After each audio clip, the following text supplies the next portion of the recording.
so funny we saw those. In addition to their combat deployments, this crew has a combined total of 29 missions to Antarctica, with 5 airdrops on the South Pole in support of the National Science Foundation's Antarctic mission. Crew chief supporting our demonstration today from the 62nd Maintenance Group, Tech Sergeant Matt Hall, Senior Airman Sarah Nelson, I don't think I've ever seen their dad. David Nugent, and Airman First Class Jesse Wayland.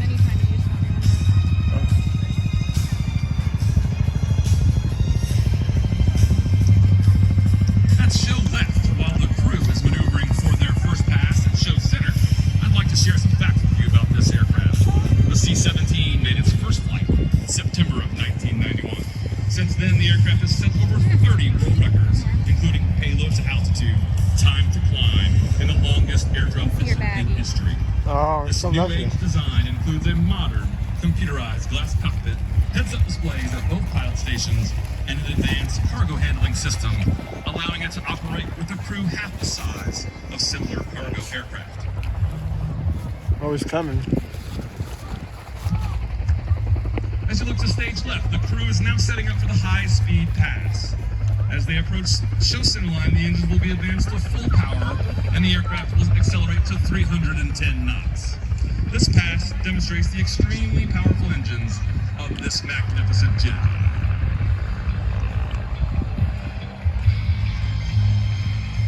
Look at those big cameras I got here.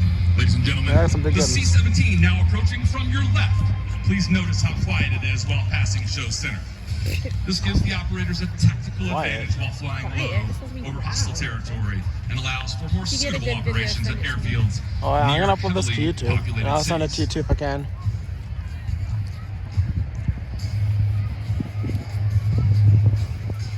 It's good out here. It does. No rain.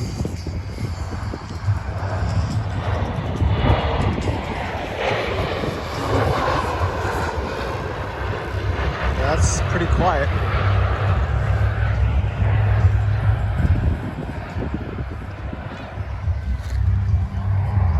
This reliable airlifter combines the intercontinental cargo carrying capabilities of larger aircraft, such as the C-5 Galaxy, with the short field landing potential of a much smaller C-130 Hercules. The C-17 is powered by 4 Pratt & Whitney F117 engines, the same engines used on the Boeing 757. Each engine delivers over 40,000 pounds of thrust. This amount of thrust allows the Globemaster 3 to carry over 170,000 pounds of cargo for an astounding range of up to 2,400 nautical miles without even utilizing air-to-air refueling. Ladies and gentlemen, now approaching from your right, the aircraft will perform a slow-speed pass at just under 120 knots. During the pass, please notice the wing leading edge slats and large powered lift wing flaps. These devices literally change the shape of the wing and are the key to its low final approach speed, enabling this aircraft to land and stop in extremely short distances. Ladies and gentlemen, please get your cameras ready. This will be your best opportunity to take photos of this amazing state-of-the-art machine.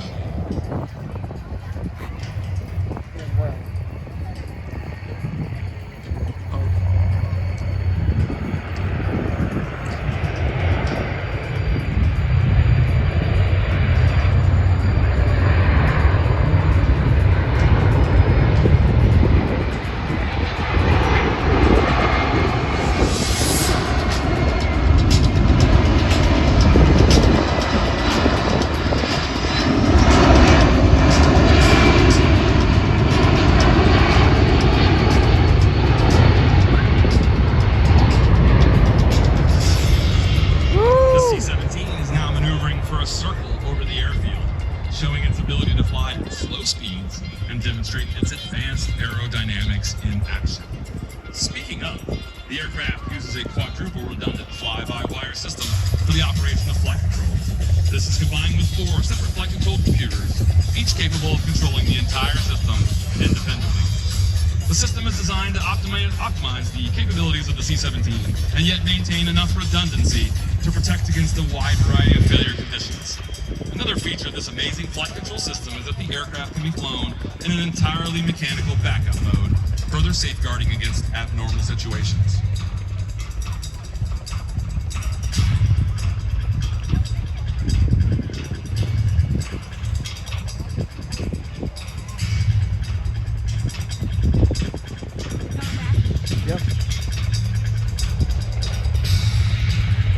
back right now.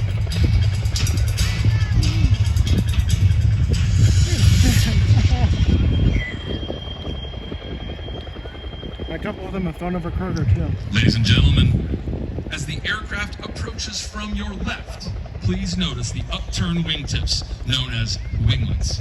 These decrease aerodynamic drag and increase fuel economy. To give you a better idea of this aircraft's overall size, those winglets are nearly 9 feet tall.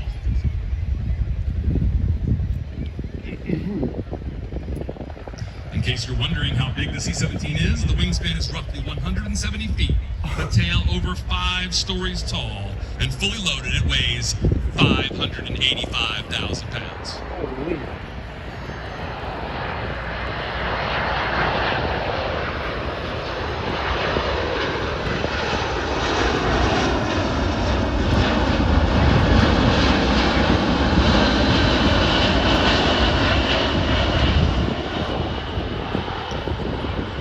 As you can see, the C-17 is extremely maneuverable at both high and low speeds, making it easy to operate in any tactical situation.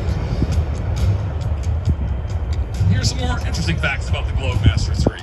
This aircraft can fly anywhere in the world non-stop using its air-to-air refueling capability. Air Force personnel routinely fly 24-hour missions with just one single crew. The most basic crew complement required to operate the C-17 is merely 2 pilots and 1 loadmaster.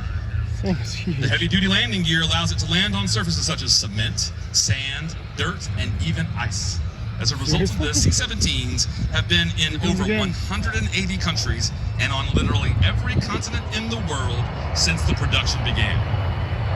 Finally, all current Air Force C-17 crews are trained on the use of night vision goggles, known as NVGs, allowing them to operate while in unlit, austere locations around the globe. Our C-17 will now maneuver for its final approach to the assault landing. Like I said, Kruger, I've seen that plane fly over Kruger like 4 times. Yeah, it's that same kind.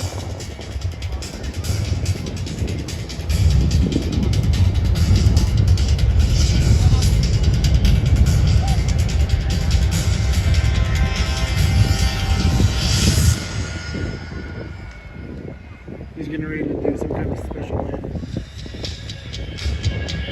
Ladies and gentlemen, as our C-17 crew makes their final approach, the aircraft will be flying at just under 120 knots.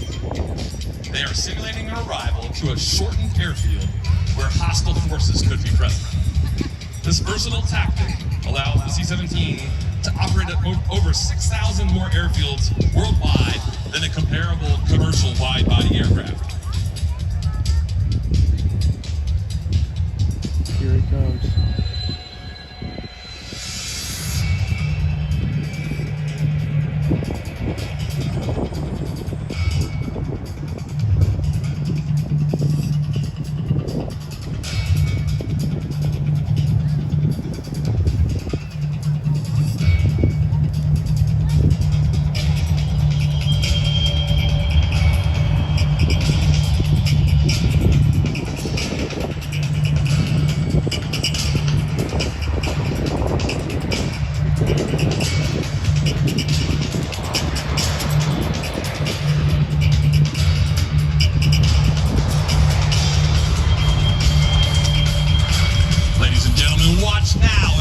Demonstrates the extremely short landing distance of this enormous steadfast airlifter, using just over 1,000 feet of runway to bring this aircraft to a stop.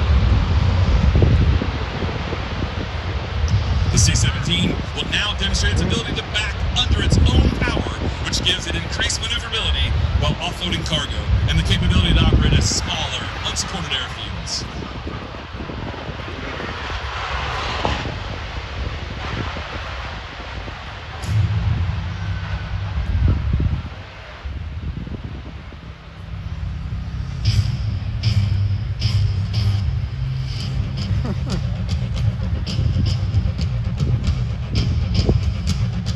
Holy. Woo!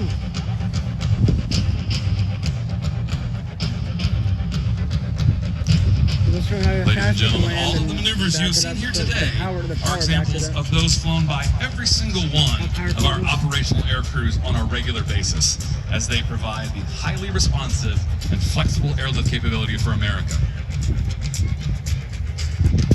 Ladies and gentlemen, this concludes today's demonstration of the mighty C-17 Globemaster 3. On behalf of the men and women of the United States Air Force, Air Mobility Command,